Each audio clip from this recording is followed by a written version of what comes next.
적음이라. 아멘. 앉으면서 인사하겠습니다. 샬롬. 앞뒤 분에게 다시 한번 하나님께서 당신을 사랑하십니다. 옆 사람 동성이면 한번 꼭 안아주시고 이성이면 악수하시고요. 명절 고생하셨습니다.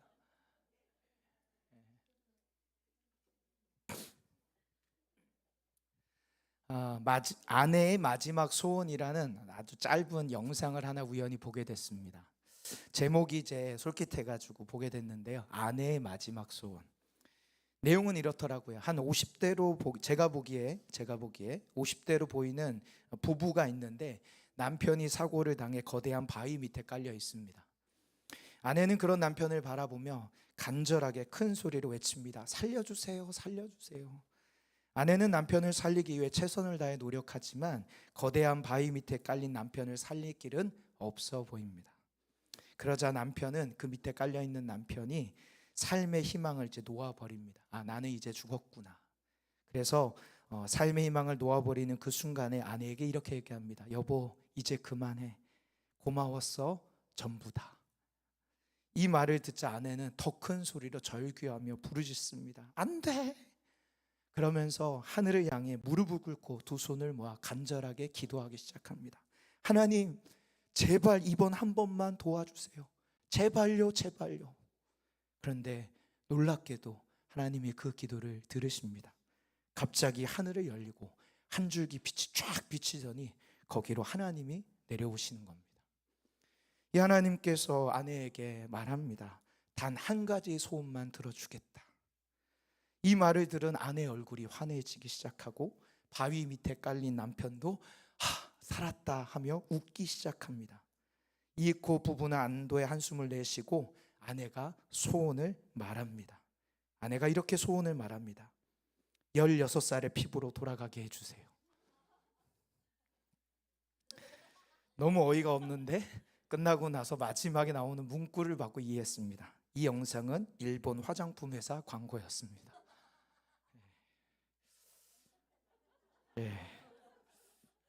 고마워 현우야.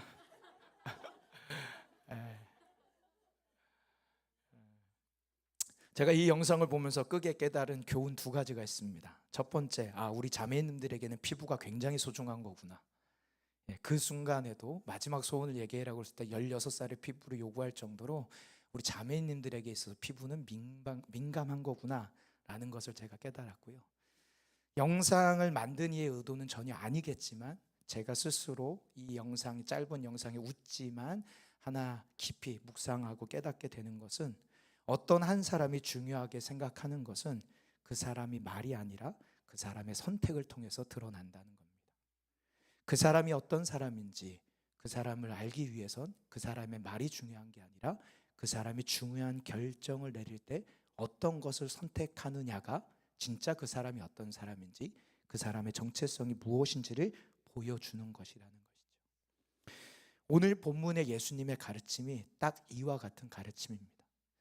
너희가 예수 그리스도 나를 스승으로 인정하고 진짜 하나님을 믿는 참된 그리스도인이라고 한다면 말이 아니라 너희의 삶에 두 가지 선택이 오는 그 순간에 무엇을 선택하느냐, 그것이 너희가 진짜 그리스도인지 드러나는 결정이 될 것이다.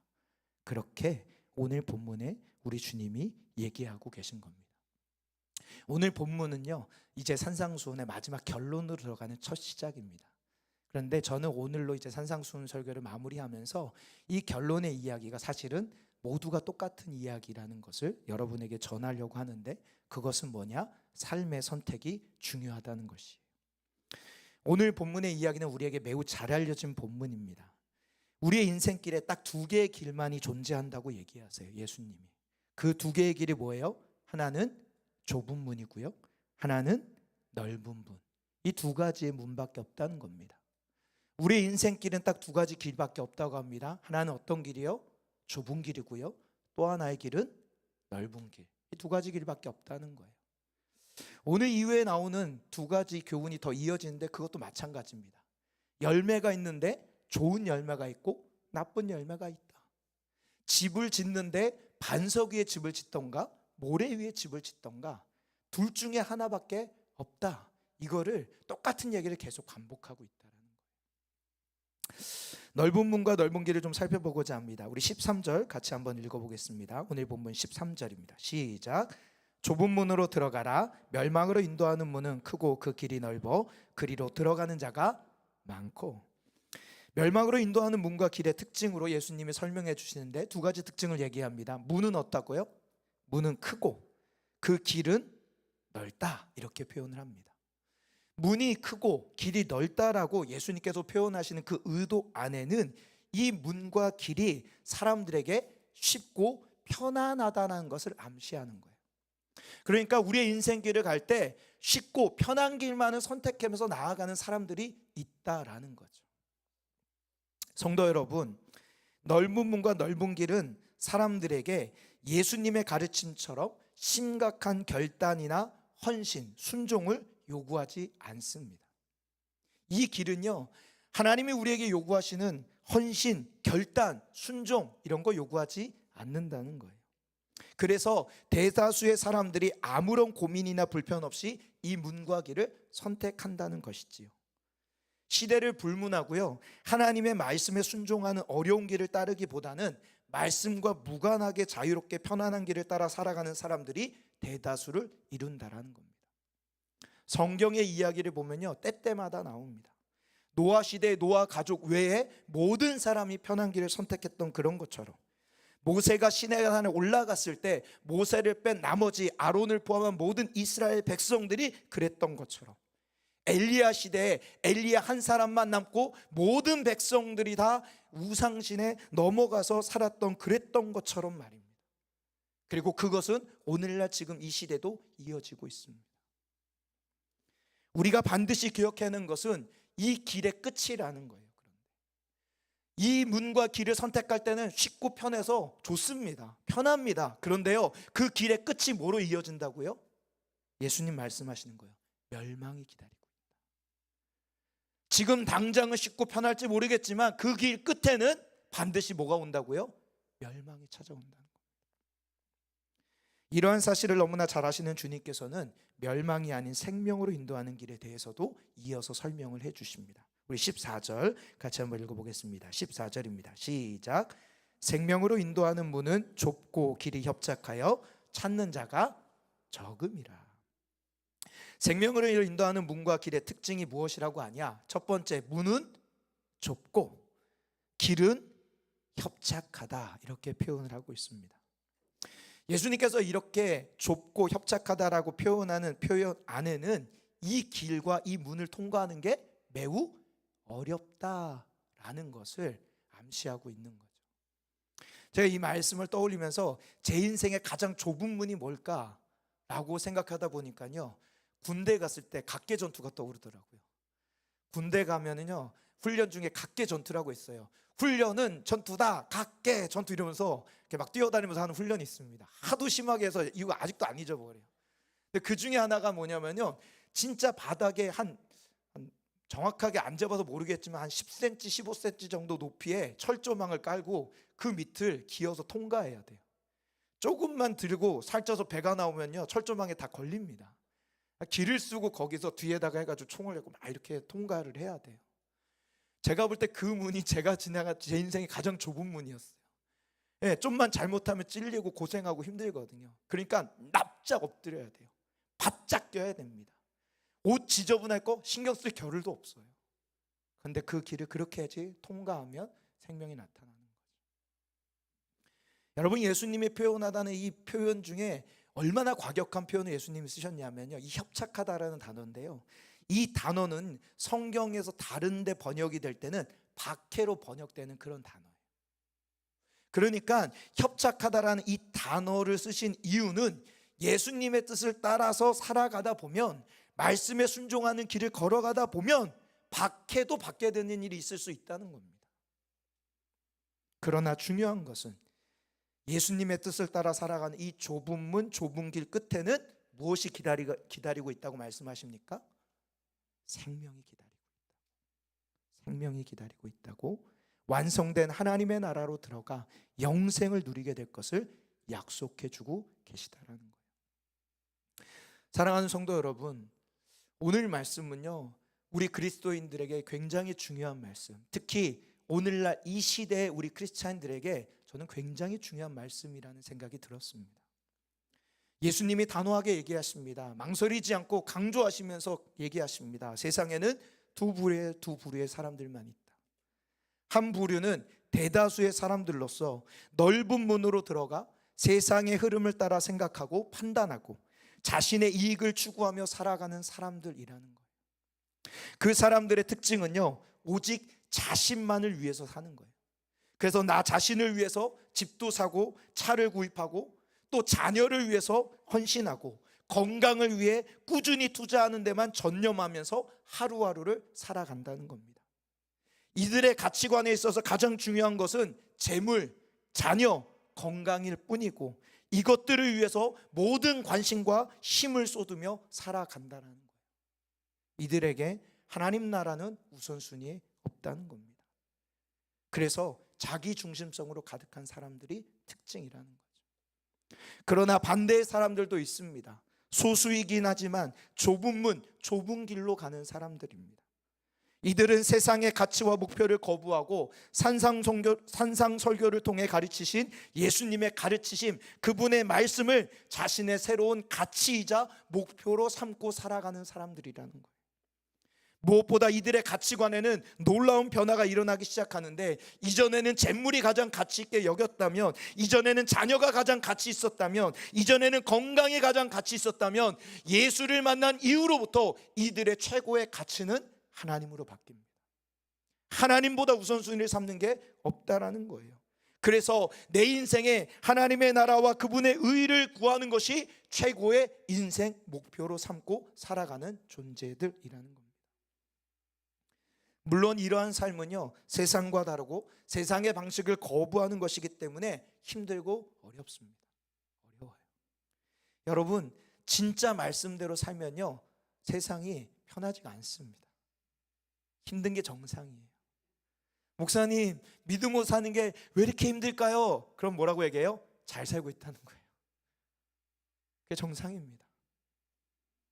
그런데 그 힘든 삶에 뭐가 있는 거예요? 그것을 뛰어넘는 하나님의 위로와 사랑이 임하는 거예요. 이해할 수 없는 하늘의 은혜가 나를 보호하는 것을 경험합니다. 이해할 수 없는 하나님의 선하신 예비하심을 맛보게 되는 거예요. 뜻하지 않은 하늘에서 내리는 만나와 메추라기를 먹고 바위에서 터져나오는 물을 마시게 되는 길이 바로 이 길이라는 것이죠. 그래서 좁은 문을 통과하고 좁은 길을 걷는데 신기하게 그 사람의 얼굴에는 기쁨이 가득해서 찬송가 가사처럼 좁은 길을 걸으며 밤낮 기뻐할 수 있는 것. 누가 함께함이라? 주의 영이 함께함이라. 사랑하는 성도 여러분, 저는 우리 보배담 가족들이 한 사람도 빠지지 않고 행복했으면 좋겠습니다. 그게 제 간절한 소망입니다. 그런데요, 저보다 여러분이 더 행복하게 바라시는 분이 계신데 그분이 누구냐? 우리 아버지 하나님이세요. 우리 아버지 하나님.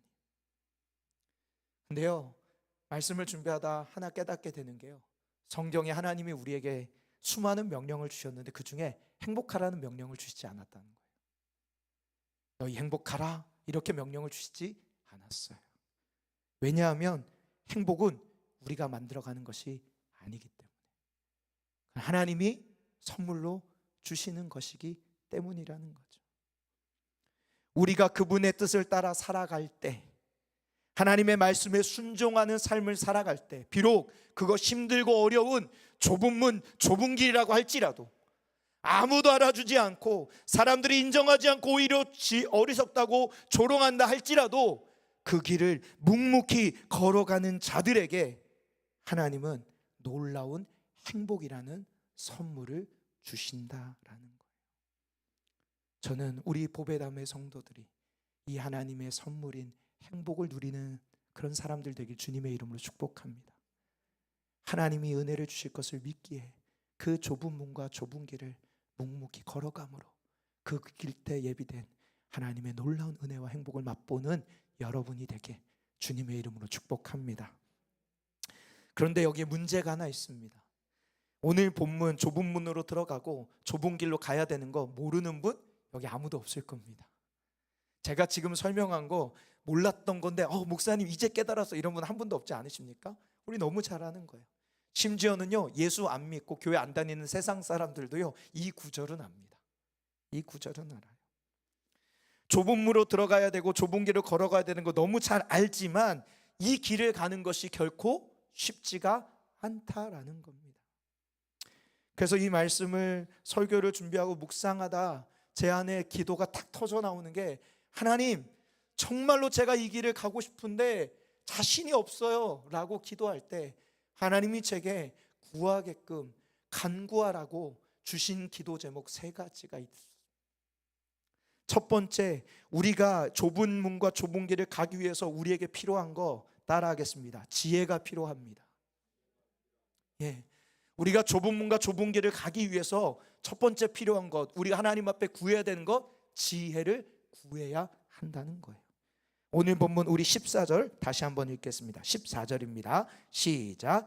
생명으로 인도하는 문은 좁고 길이 협착하여 찾는 자가 적음이라. 예수님께서 이 좁은 문과 좁은 길을 설명하시면서 아주 독특한 표현 한 가지를 더 사용하시는데, 그게 뭐냐면 찾는 자라는 표현이에요. 찾는 자. 이 찾는 자라는 의미보다요, 원어의 의미를 더 살릴 수 있는 번역은요, 발견한다예요. 발견한다.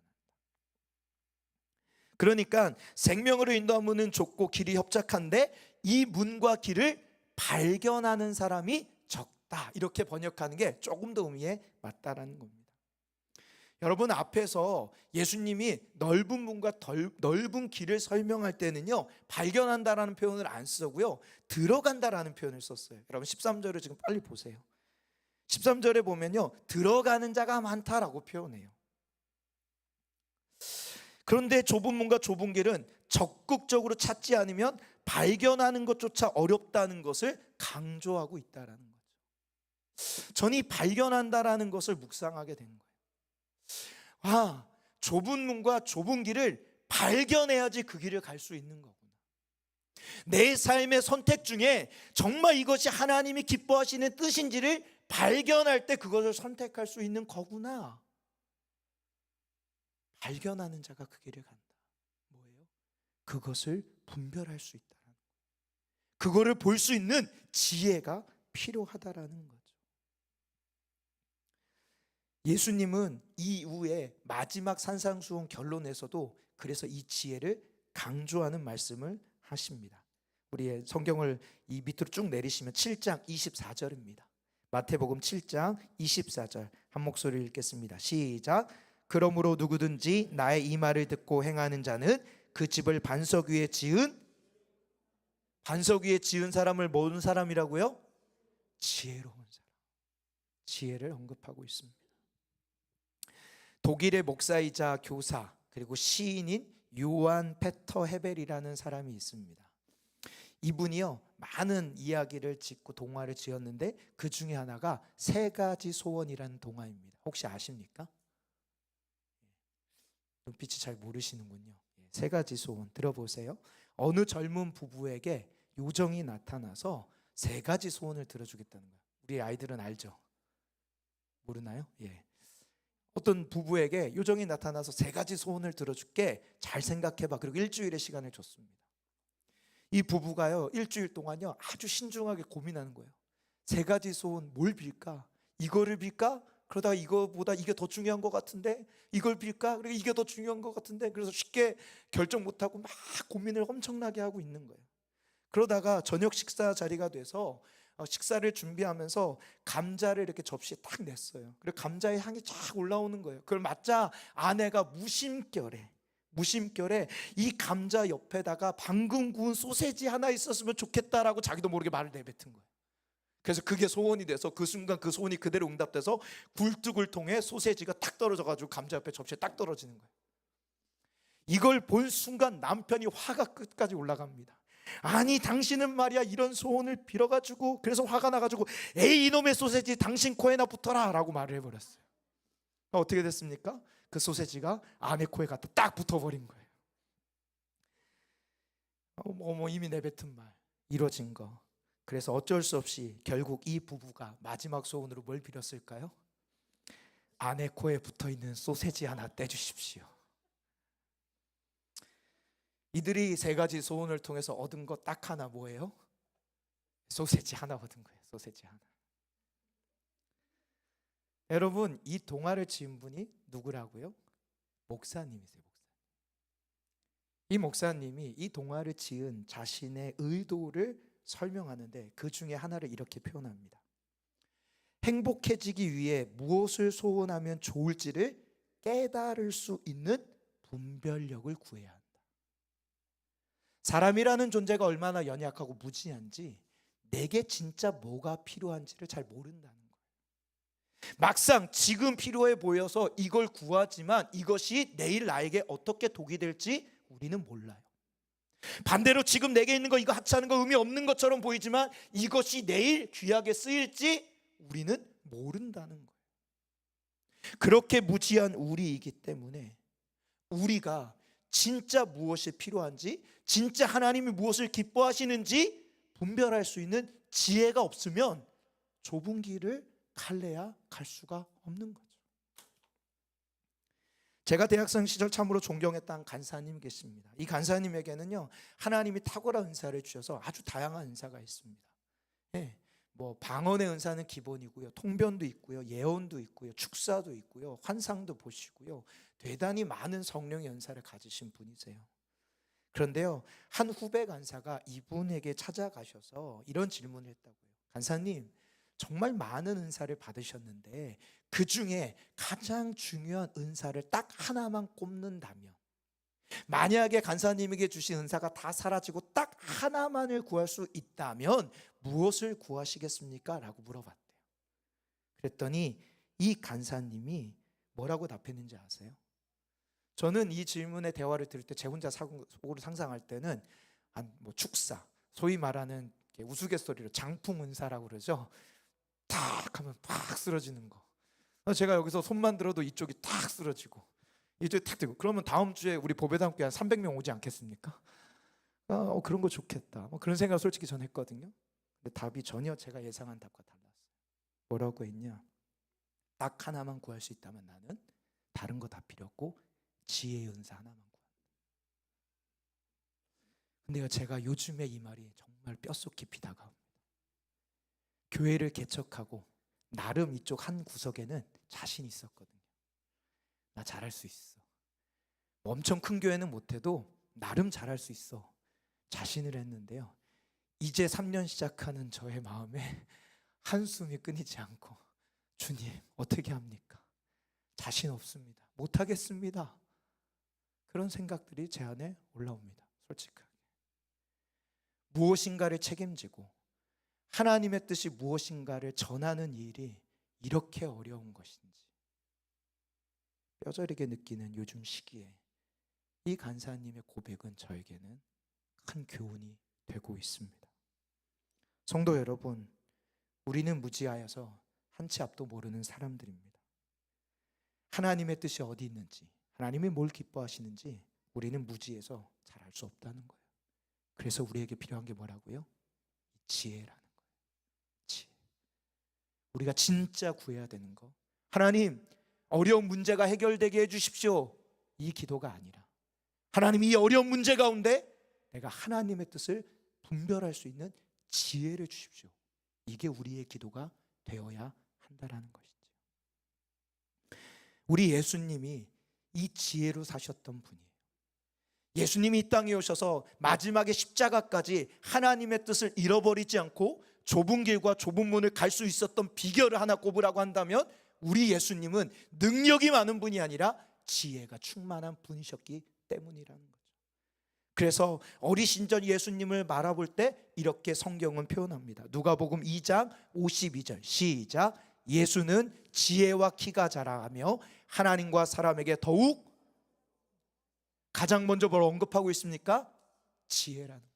그런데 여러분, 성경이 또 뭘 얘기하냐면 하나님께서 메시아이신 예수를 이 땅에 보내실 때 그에게 수많은 능력을 주실 수 있음에도 불구하고 하나님이 직접 내가 보낼 메시아에게 내가 부어줄 영은 이런 영이다 라고 강조하신 말씀이 성경에 나오는데, 그게 이사야 11장 1절 2절입니다. 같이 읽겠습니다. 시작. 이새의 줄기에서 한 싹이 나며 그 뿌리에서 한 가지가 나서 결실할 것이요, 그 위에 여호와의 영 곧 지혜와 총명의 영이요 모략과 재능의 영이요 지식과 여호와를 경외하는 영이 강림하시니. 말씀을 띄워주세요. 하나님이 약속된 메시아를 보내주는데 그에게 축사의 능력, 병고침의 능력 이런 거 아니라는 거예요. 내가 내 영을 부어주는데 그 영이 뭐라고요? 지혜와 총명의 영, 모략과 재능의 영, 지식과 여호와를 경외하는 영. 여러분 6개를 얘기하지만 사실은 똑같은 거 하나 얘기하고 있는 겁니다. 뭐예요? 다 지혜예요. 사실은 다 지혜입니다. 아까 제가 얘기했던 그 대표 간사님이 지혜의 영을 구하면서 붙들고 암송한 말씀이 딱 이 구절이었어요.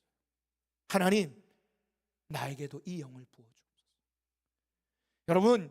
여러분이 진짜 구해야 될 성령의 영 중에 하나가 이 지혜의 영이에요. 여러분의 자녀들을 위해서 여러분이 눈물을 흘려 기도해야 될 것은 성적이 오르고 좋은 데 취업을 하고 좋은 대학 가는 걸 기도하는 게 아니라, 하나님 내 자녀에게 이 지혜의 영을 부어주십시오. 지혜와 모략과 지식과 총명과 재능과 여호와를 경외하는 영을 하나님 우리 자녀들에게 부어주옵소서. 그럼 이것이 우리에게 필요하다라는 겁니다. 우리가 좁은 문 좁은 길로 가기 위해서 두 번째 필요한 것이 있습니다. 따라하겠습니다. 용기입니다. 첫 번째가 지혜라면 두 번째는 용기가 필요합니다. 우리가 믿음의 길을 걸어가기 어려운 이유 중에 하나는 하나님의 뜻이 무엇인지 잘 분별하지 못하는 것도 있지만, 때로는요 하나님의 뜻을 분명하게 알면서도 그것을 행할 용기가 없기 때문이라는 거예요. 저는 여기에 더 많은 사람들이 해당된다고 생각해요. 어느 정도 교회 다니면서 신앙생활을 하면요 웬만해서 하나님이 뭘 기뻐하시는지 압니다. 사실 모르지 않아요. 그런데 그것을 순종할 때 내게 닥칠 어려움들이 예상이 되다 보니까 나름 내 뜻을 합리화하며 가는 거죠. 용기가 없는 겁니다. 그래서 좁은 문 좁은 길을 가기 위해서 우리에게 필요한 게 뭐라고요? 용기라는 거예요. 비라이베스 목사님이 쓰신 책 중에 아무도 보는 이 없을 때 당신은 누구인가라는 책이 있어요. 저런 책입니다. 개정판으로 나왔는데요, 여러분 추천 도서입니다. 꼭 한번 읽어보십시오. 내용이 어렵지 않습니다. 금방 읽을 수 있는 책인데요, 굉장히 좋은 책입니다.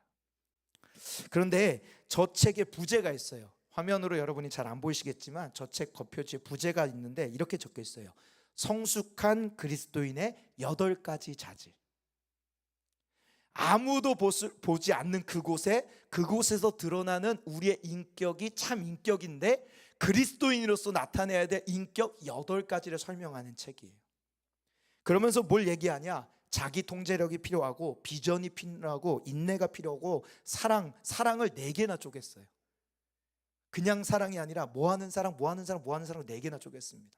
이렇게 다양한 것을 말하는데요, 그 중에 가장 첫 번째로 이 목사님이 언급하는 그리스도인이 갖춰야 될 자질이 뭐냐? 그게 바로 용기라는 거예요. 이 책에 이런 글이 나옵니다. 한번 보세요.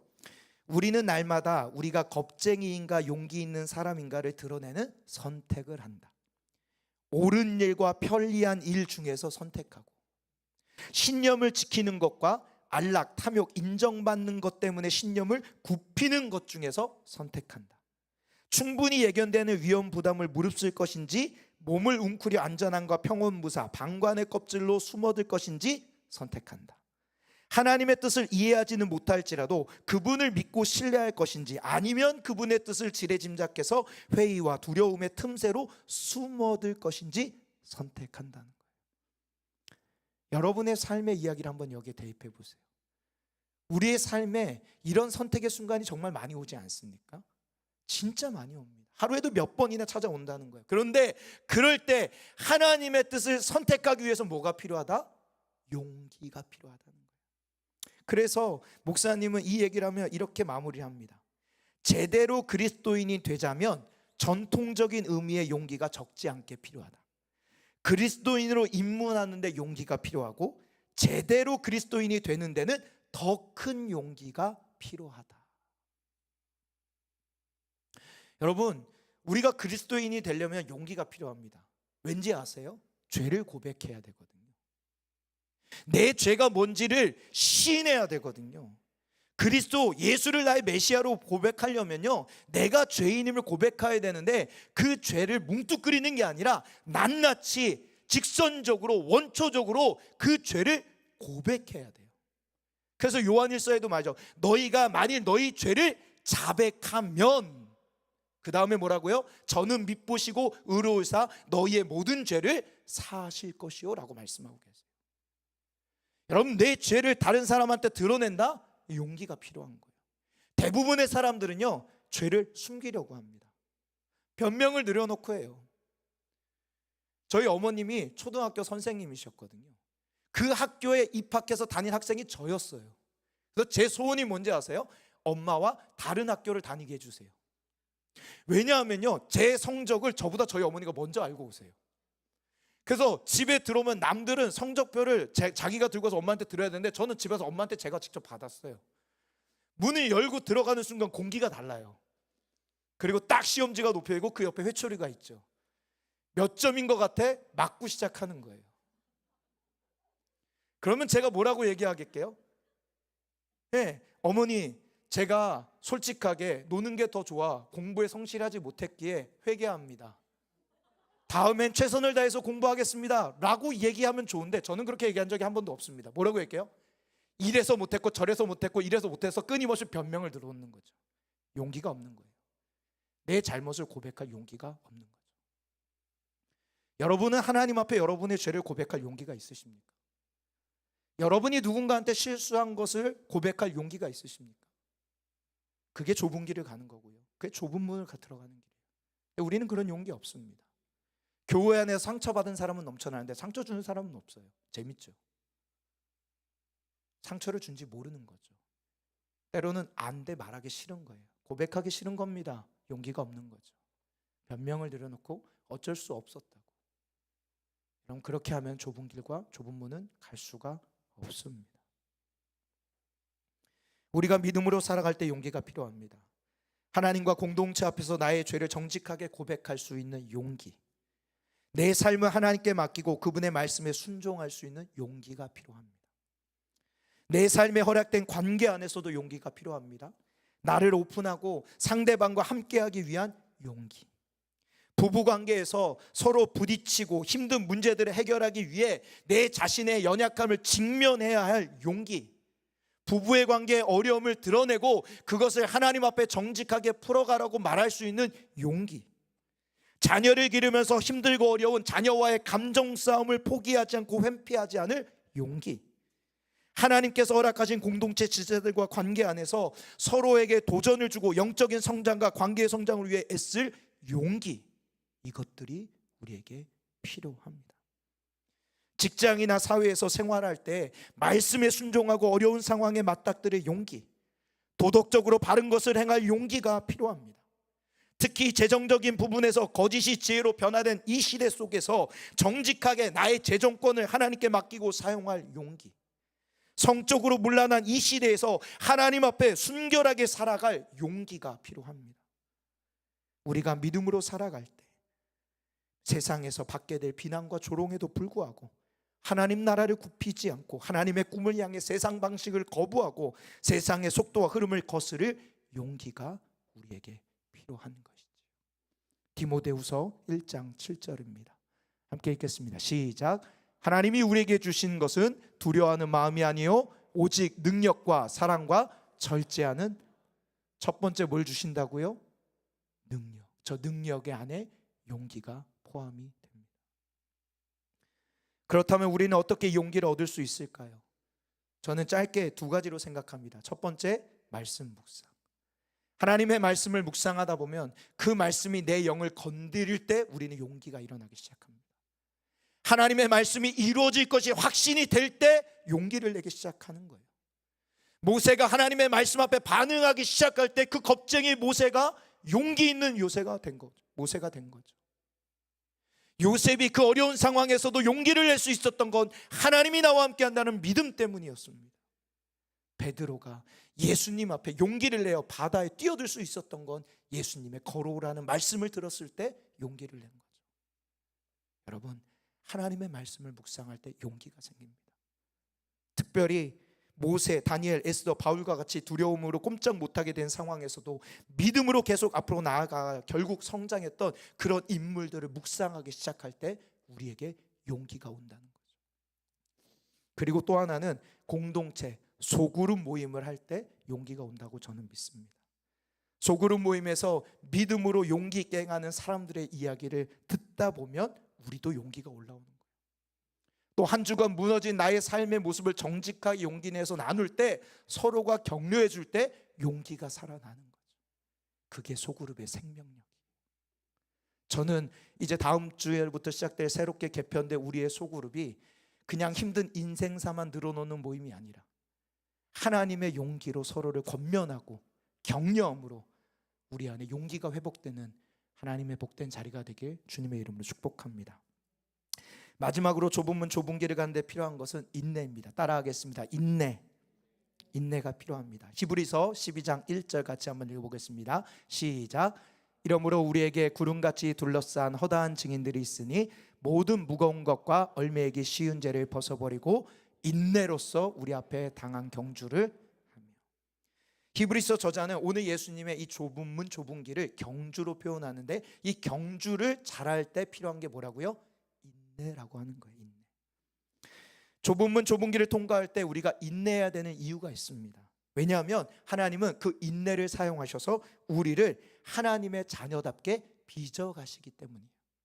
이것은 마치 나비가 고치에서 나오는 모습과 동일하다고 생각됩니다. 나비가 고치에서 나올 때는요, 힘겹게 몸부림을 쳐야 돼요. 정말로 죽을 힘을 다해서 몸부림을 칩니다. 왜냐하면요, 그 고치를 밀어내고 온몸을 비틀고 격렬한 몸짓을 통해서 나비의 몸은 가벼워지고 날개는 단단해지기 때문이에요. 그 과정이 없으면 나비는 날 수가 없습니다. 그래서 그 몸부림치는 게 너무 힘겨워 보여서 사람이 그 고치를 조금이라도 잘라줘서 그 시간을 단축해주면 순간은 좋을지 모르겠지만 그 나비는 반드시 날지 못하고 죽게 된다는 거예요. 고스란히 혼자 그 인내하며 그 시간을 견뎌낼 때 나비는 나비답게 날 수 있게 된다는 거예요. 여러분, 우리가 좁은 문과 좁은 길을 걸어가는 과정이 딱 이 과정이에요.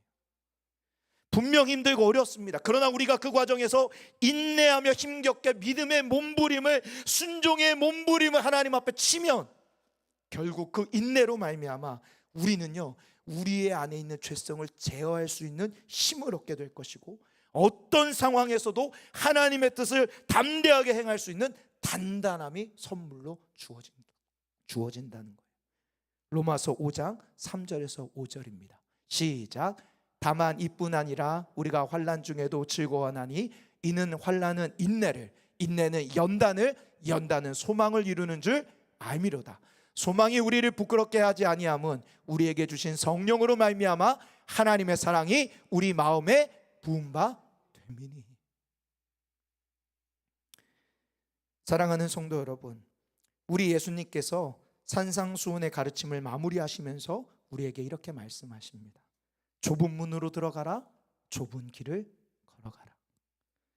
조급한 마음에 어리석고 비겁한 사람이 되어 생명으로 인도하는 좁은 문과 길을 버리고 많은 세상의 사람들과 함께 넓은 문과 길만 선택하며 쉽고 편안한 길, 아무런 생명 없는, 가치 없는 인생을 살지 말라고 우리 예수님이 지금 말씀하시는 거예요. 우리 안에 있는 편히 살고자 하는 그 본능과 끊임없이 씨름하며 가치 있고 의미 있는 삶을 살라고, 그렇게 노력하라고 우리 주님이 말씀하고 계십니다. 사랑하는 성도 여러분, 저는 여러분의 인생이 가치 있는 인생이 됐으면 좋겠습니다. 하나님 나라를 위한 가치 있는 인생. 말씀을 마무리하겠습니다. 사랑하는 성도 여러분, 우리가 좁은 문 좁은 길을 갈 때 분명 어렵고 힘든 일을 만나게 될 것입니다. 그때 간절히 하나님 앞에 엎드려 기도하십시오. 지금 내게 찾아온 문제와 상황을 해결해 달라고 기도하는 것이 아니라 문제와 상황으로 인해 우리가 조급함에 빠져 쉽고 편안한 삶을 선택하지 않도록 해달라고, 하나님 향한 믿음으로 끝까지 인내함으로 하나님의 말씀을 묵묵히 순종할 수 있게 해달라고 기도하는 여러분이 되길 축복합니다. 내게 찾아온 문제와 상황으로 인해 우리의 영적인 눈이 가리워져 하나님의 뜻을 분별하지 못하는 어리석은 자가 되지 않도록 문제와 상황 속에서도 하나님의 뜻을 분별할 수 있는 지혜, 분별력을 달라고 기도하십시오. 그 발견한 하나님의 뜻을 행하려고 할 때 찾아오는 세상이 주는 두려움에 휘둘리지 않고 담대하게 하나님의 뜻을 행할 수 있는 용기를 달라고 기도하는 우리 모두가 되길 주님의 이름으로 축복합니다. 그럴 때 하나님의 은혜가 우리가 가는 발걸음 가운데 있을 줄 믿습니다. 우리 말씀을 기억하면서 함께 우리 이 찬양 주님 앞에 올려드리면 좋겠습니다. 예수의 길 우리 함께 고백합시다. 안개 속 안개 속에서 주님을 보내 아무도 없을 것 같던 그곳에서 손 내미셔서 나를 붙드네 길이 곧 쓰러져 가다 그곳에서 주 말씀하시네 내 손 잡으라고 내가 곧 길이요 진리 생명이니 아멘 나 그 길을 보내 주의 비하신 곳 다른 길로 돌아서지 않으리 예수의 길 그 좁은 길 나는 건네 주 손잡고 그 목도 그 무엇 두렵지 않네 주님 주신 약속 여러분 그 약속이 있습니다. 세상의 길 그 험한 길 우리는 승리할 것입니다. 하늘 성령으로 그 무엇도 그 물 바라지 않네 저 하늘에 내 소망이 있으니 이 시간 우리 합심하여서 기도하겠습니다. 하나님 오늘 우리에게 하나님의 말씀을 들려주셔서 감사합니다. 주님이 우리에게 말씀하십니다. 좁은 길을 걸어라 좁은 문을 가라 그 길에 생명이 있다 그 길에 내가 있다 내가 너희와 함께 하겠다. 하나님 이 약속을 붙들고 하나님의 길을 걸어가기 원하오니 지혜를 주시고 용기를 주시고 인내를 주시옵소서. 우리 주여 한번 부르짖고 기도하겠습니다. 주여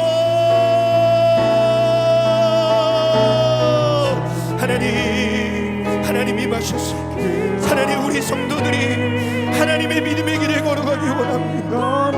하나님 우리 성도들이 예배를 회복하고 하나님 말씀을 붙잡으며 나아갈 때 하나님 우리 가운데 이 지혜와 하나님 우리 안에 용기와 하나님 우리 안에 인내가 임하게 하여 주옵소서. 성령 하나님이여 임하셔서 이 좁은 문 좁은 길을 걸어갈 수 있는 은혜를 우리 가운데 주셔서 우리의 힘으로는 불가능합니다. 우리는 무지하고 우리는 쉽게 두려워하며 우리는 쉽게 조급하기에 하나님 우리가 이 길을 걸어갈 수 없지만 하나님 우리에게 지혜를 주시고 하나님 우리에게 용기를 주시고 하나님 우리에게 인내를 주심으로 말미암아 우리가 이 좁은 길 좁은 문을 걸어가는 자가 되게 하여 주시옵소서.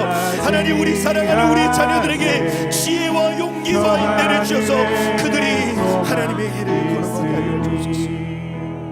여러분 이 시간 우리 한 가지만 더 기도하면 좋겠는데요.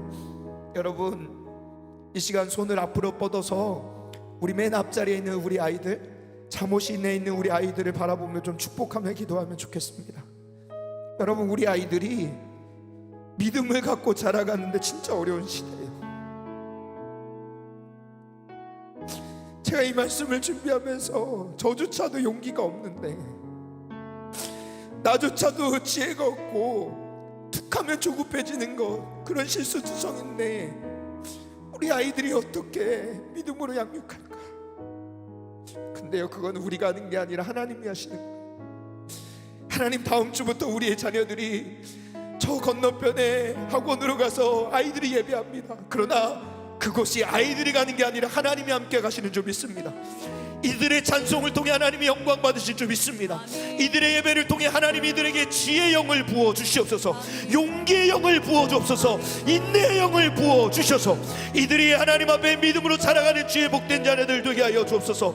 하나님의 예배를 잃어버린 우리 자녀들이 있습니다. 그 자녀들이 다시금 주님 앞에 나올 수 있는 은혜를 부어 주시옵소서. 이 시간 주여 한번 부르짖고 우리 자녀들을 축복하며 기도하겠습니다. 주여,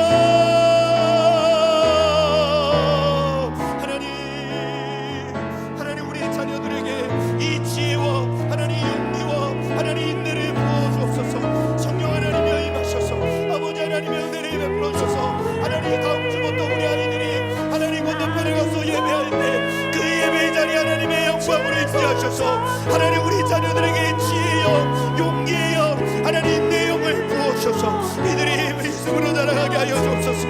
하나님, 세상이 돈이 전부라고, 돈이 가치 있다고 아버지 하나님 성적으로 물러납니다. 세상에 잘못된 방식과 지식을 쏟아부어주는 이때 하나님 이들에게 지혜의 영을 부어주시옵소서. 하나님, 이들에게 세상을 거스릴 수 있는 담대함과 용기를 주시며 세상의 경쟁의 원리 조급한 것이 아니라 인내를 가지고 주님 앞에 묵묵히 그 길을 걸어가는 복된 우리 자녀들 되게 하여 주옵소서. 하나님, 예배를 잃어버린 우리 자녀들이 주께로 돌아오기 원합니다. 예배를 잃어버린 우리 자녀들이 주께로 돌아오는 은혜를 허락하셔서 그들이 하나님을 바라보며 나아가게 하여 주시옵소서.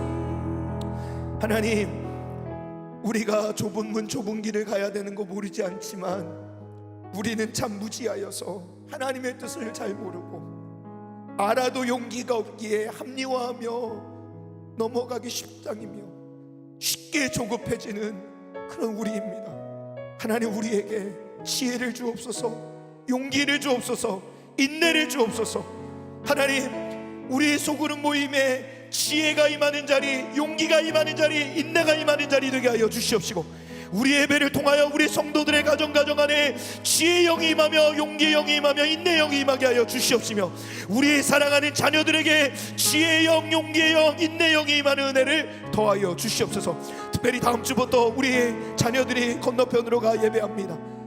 하나님, 그곳에 이미 주님이 먼저 계신 줄 믿습니다. 그곳이 이들에게 약속의 땅 가나안 땅이 되어서 하나님을 예배할 때 하나님 영광 받아 주시옵시고 성령의 기름을 부어 주셔서 우리 아이들이 하나님의 말씀의 기초 위에 집을 세우는 자들 되게 하여 주시옵소서. 하나님, 예배를 잃어버린 우리의 자녀들이 주께로 돌아오게 하여 주시고 믿지 않는 우리 가족들이 주께로 돌아오는 역사가 일어나게 하여 주시옵소서. 그렇게 응답하실 주님을 찬양하며 우리 구주 예수 그리스도의 이름으로 기도합니다. 아멘. 우리 다 같이 자리에서 일어나셔서 하나님 앞에 준비한